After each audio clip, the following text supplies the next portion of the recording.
Dream Team. There's been a lot of debate. No. Put an end to the discussion. It's not really a debate. There's no debate. Dream Team, the original Dream Team of 92 versus the Dream Team of 2012. 23 NBA championships, 11 Hall of Famers. This is not even a conversation, really. Je pense qu'il ne faut pas politiser le sport. Excusez-nous d'avoir quelque peu vilipendé sur des sujets qui ne nous regardent pas. Il y a toujours eu des relations très étroites entre le sport et la politique. De toute façon, c'est pas grave puisque les spectateurs ne nous regardent pas.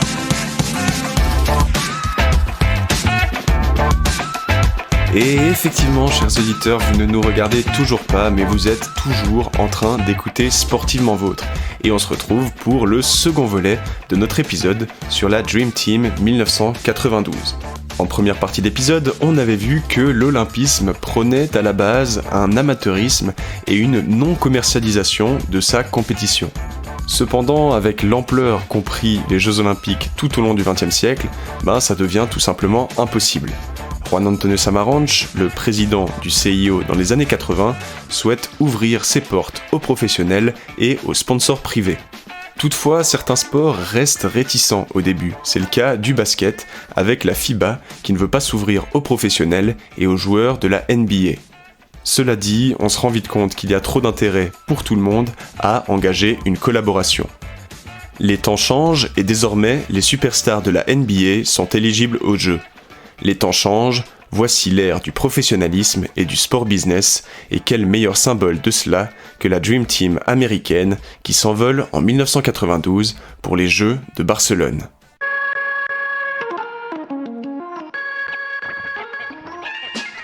La Dream Team, c'est donc l'équipe américaine envoyée aux Jeux composée de toutes les plus grandes stars de la NBA de l'époque, pour montrer la grandeur sportive et répandre la culture américaine dans le monde entier. Mais qui sont-ils ?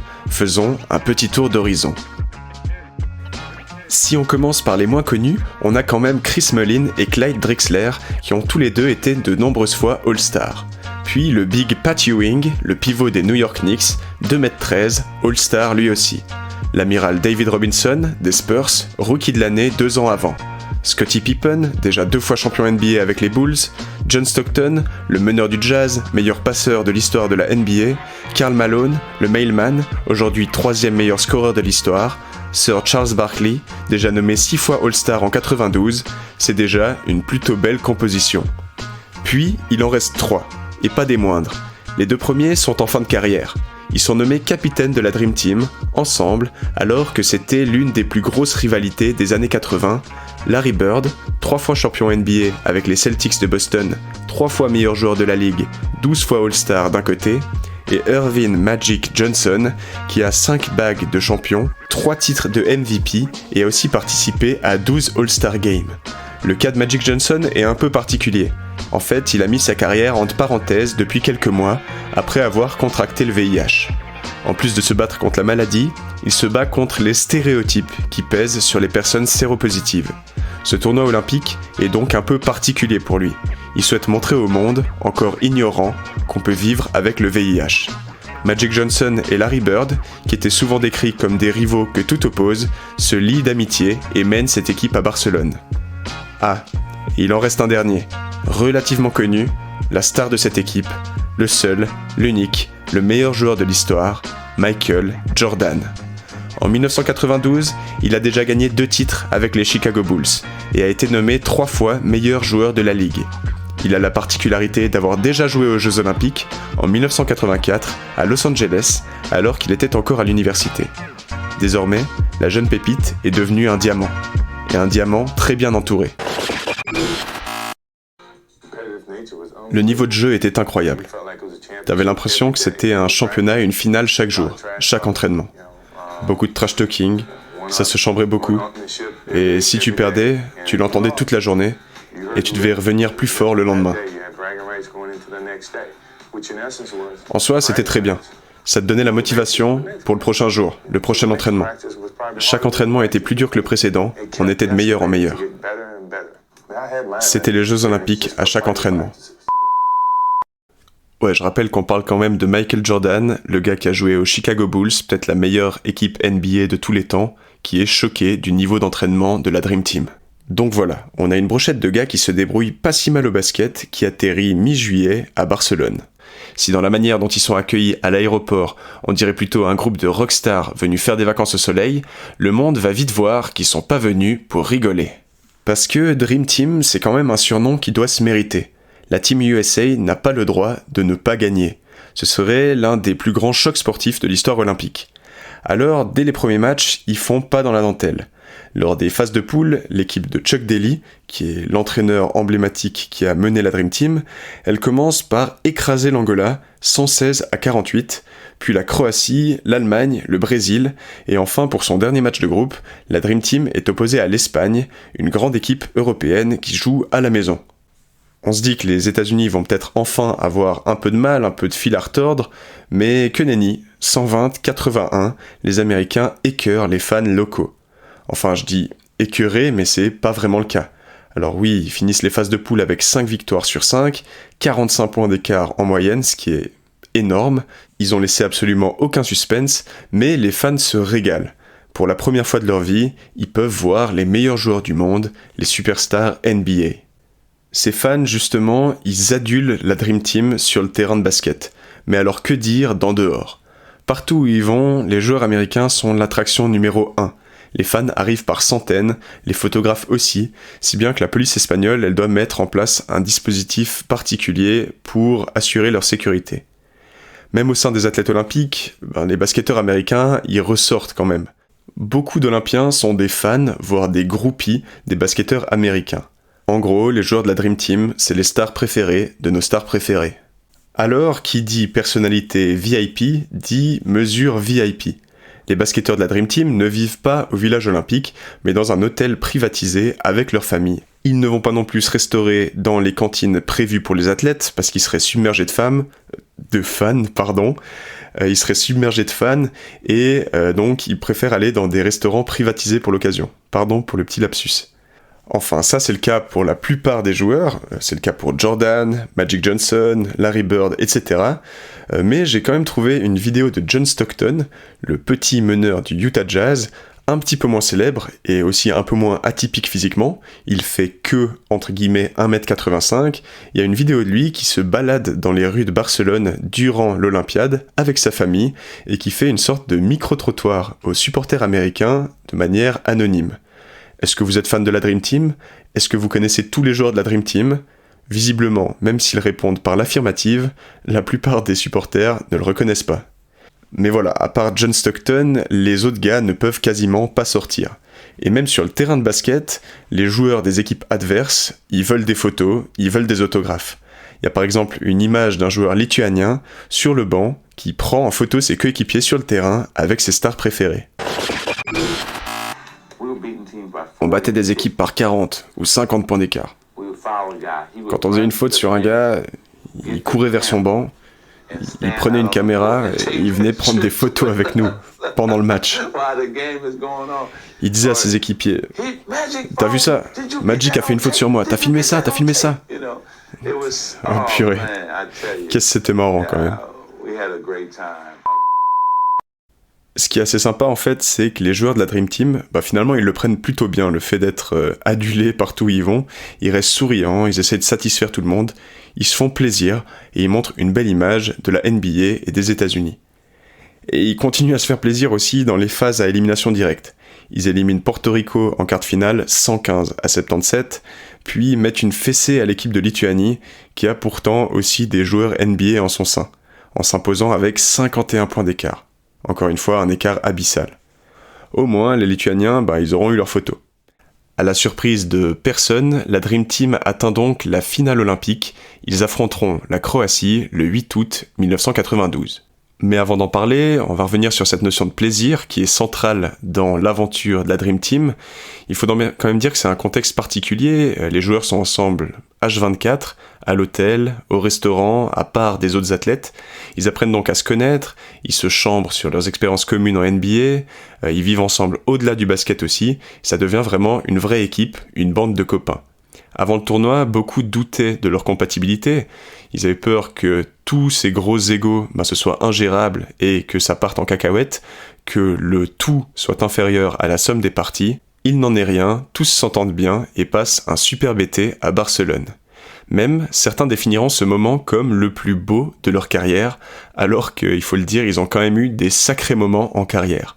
Écoutons Magic Johnson et Michael Jordan. Avant de commencer les jeux, la plupart des gens disaient « ils joueront jamais ensemble. Il y a trop d'ego, trop de stars, c'est pas possible. » Alors on s'est fait la promesse de jouer ensemble et de proposer un show que les gens n'oublieront jamais. Le but, c'était de se fondre dans la masse, pas de s'élever au-dessus. Pour moi, j'avais pas besoin de me sentir au-dessus de Magic Johnson, Larry Bird, Scottie, David Robinson. Je voulais juste être un des 12. Pas être le numéro 1, pas le numéro 2, mais un des 12. Et c'était facile, parce que tout le monde pensait comme ça. C'était génial. Le meilleur moment de ma carrière. Ce sera toujours. Enfin donc, le tournoi se conclut par le match contre la Croatie. Si l'équipe des deux stars européennes, Petrovic et Kukoc, résiste bien dans un premier temps, et mène même après 15 minutes, les transitions rapides des États-Unis et le talent offensif sans égal de la Dream Team viendra à bout des Croates. Les paniers s'enchaînent en seconde mi-temps, la Dream Team fait le spectacle, l'écart se creuse pour atteindre 32 points de différence au coup de sifflet final. 117-85, les Américains sont champions olympiques. Au moment de la remise du titre, les joueurs de la Dream Team sont émus. Tous sont reconnaissants du bon moment qu'ils ont passé, matérialisés dans la médaille d'or autour de leur cou. Ils sont unis derrière leur capitaine Magic Johnson. Les caméras s'attardent sur lui, il a la larme à l'œil. Porteur du VIH depuis plus d'une année, il est sorti de sa retraite pour cette parenthèse olympique. Ce titre, même s'il a été acquis sans trembler, c'est une victoire face à ceux qui l'ont critiqué, abandonné, raillé. Le monde le regarde, il a tout un pays derrière lui, le drapeau aux 50 étoiles monte au ciel, il a gagné.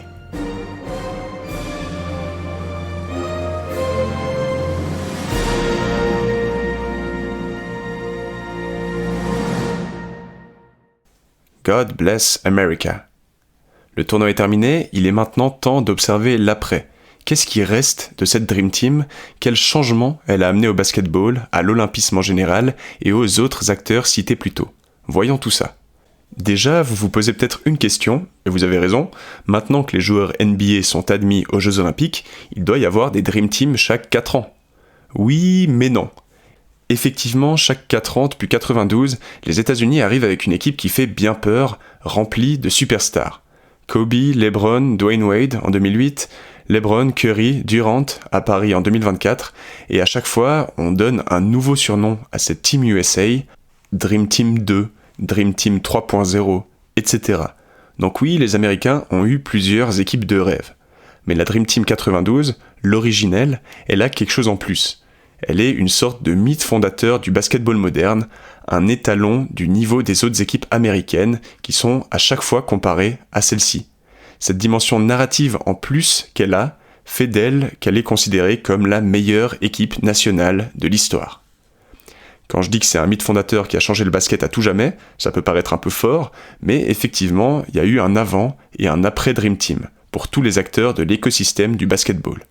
Pour la FIBA, la Fédération internationale du basket dont on a pas mal parlé, la Dream Team a contribué à la démocratisation du basket et à sa globalisation, comme c'était voulu. Cette équipe, elle a fait rêver des milliers de jeunes, tout autour du globe. Elle leur a fait connaître la NBA. Alors on va peut-être pas tout attribuer à la Dream Team non plus, mais on peut pas cacher qu'elle a peut-être un rôle fondateur dans une sorte de basketisation de l'Europe. Peut-être que sans elle, il n'y aurait pas eu de Tony Parker ou de Dirk Nowitzki. Cette épopée 1992, elle a mené clairement à une démocratisation du basket, notamment en Europe, bénéfique pour la FIBA. Désormais plus de gens suivent le basket, le niveau augmente, c'est parfait. Pour la NBA, les retombées sont peut-être encore plus importantes. Alors que la Ligue, elle avait une audience purement nord-américaine avant, l'aventure de la Dream Team lui a permis de pénétrer des nouveaux marchés. Alors qu'elle était diffusée dans seulement 80 pays avant 92, en quelques années, ce chiffre passe à 200 pays.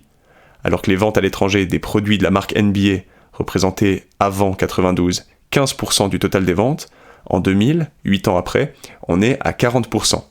Bref, la NBA s'internationalise, en témoigne le nombre de superstars étrangères dans la Grande Ligue désormais. Jokic, Giannis, Doncic, Wemby, les exemples sont nombreux et ils sont plutôt bons. La Dream Team a donc permis à la NBA de grandir. Enfin, qu'en est-il du mouvement olympique ? Pour lui, la Dream Team, elle représente un tournant. C'est le symbole le plus clair de l'entrée dans une nouvelle ère, dans un nouvel ordre olympique. Un nouvel ordre qui est animé par le professionnalisme que la Dream Team incarne. Est-ce qu'il y a plus professionnel que ces gars qui sont payés des millions pour jouer au basket ? Un nouvel ordre qui est aussi animé par la commercialisation de l'olympisme qui cherche à se vendre aux médias et aux marques désormais. Qui de mieux alors pour incarner ça que la Dream Team, qui est composée des joueurs les plus bankable du monde, et notamment de Michael Jordan et ses chaussures Nike qui se vendent par millions chaque année. On a d'ailleurs cette fameuse image du gigantisme commercial dans lequel pénètre l'olympisme à Barcelone avec le petit Jordan, qui fait presque 2 mètres quand même, à côté d'une pub Nike de la taille d'un bâtiment. C'est clair maintenant, l'olympisme a changé, c'est devenu un business. Avec la Dream Team, l'olympisme est donc entré dans l'ère du professionnalisme et du sport business, comme le voulait Samaranch, le président du CIO, pour renflouer les caisses et relancer le mouvement olympique. Est-ce que ça a marché ? Bah plutôt oui. À partir de 92, les audiences des Jeux Olympiques montent en flèche. La présence des grandes stars joue un rôle non négligeable là-dedans. Résultat, entre 92 et 96, les recettes du CIO sur les droits TV doublent, passant de 600 millions de dollars à 1,3 milliard. Côté sponsoring, les chiffres explosent aussi.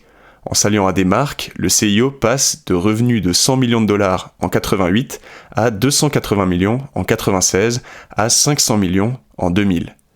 Alors que le modèle de fonctionnement des Jeux Olympiques s'essoufflait à la fin des années 70, la révolution menée par Juan Antonio Samaranch et symbolisée à merveille par la Dream Team 92 a permis à l'olympisme de se relever et de devenir plus fort que jamais.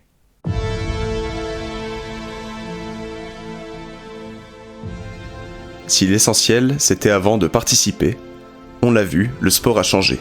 Les professionnels sont arrivés, les enjeux se sont multipliés, il s'agit maintenant de s'imposer.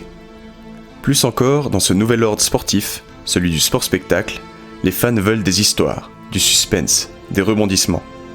Alors qu'il s'agissait avant juste de participer, on dit désormais qu'à vaincre sans péril, on triomphe sans gloire, qu'il n'y aurait pas de valeur à gagner sans adversité. Est-ce que c'est vrai ? Les basketteurs américains tentent à nous prouver le contraire. Ils n'ont certes pas rencontré de difficultés, 43 points d'écart en moyenne, jamais eu besoin de prendre un temps mort, mais pourtant, ils sont couverts de la gloire olympique. Cette gloire dorée qui récompense une équipe certes victorieuse, mais surtout valeureuse. Une équipe qui a toujours respecté ses adversaires, respecté les fans, qui s'est respectée elle-même malgré les égos des joueurs. Une équipe que tous ceux qui l'ont vue ont aimée, une équipe de rêve, la Dream Team.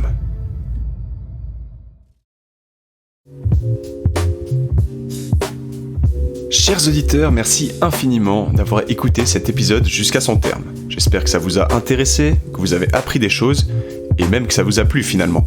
N'hésitez pas à me le faire savoir en laissant un commentaire, ici, ou sur le compte Instagram du podcast, @sportivementvôtrepodcast. Racontez-moi aussi ce qu'évoque cette Dream Team pour vous, du moins ce qu'elle évoquait avant cet épisode. C'est pas mon cas, mais certains d'entre vous étaient peut-être déjà nés et en ont peut-être des bons souvenirs. Pour soutenir la chaîne, enfin, comme d'habitude, le meilleur moyen c'est de vous abonner au compte Instagram, YouTube, TikTok, Spotify. On a aussi des formats un peu plus courts qui sont postés sur ces autres réseaux sociaux. Il faut les liker, les commenter, etc. Enfin, le plus gros coup de main que vous pouvez me donner, c'est de parler de ce podcast autour de vous, de le partager à des amis qui pourraient s'intéresser, qui s'intéressent au sport, qui s'intéressent à l'histoire.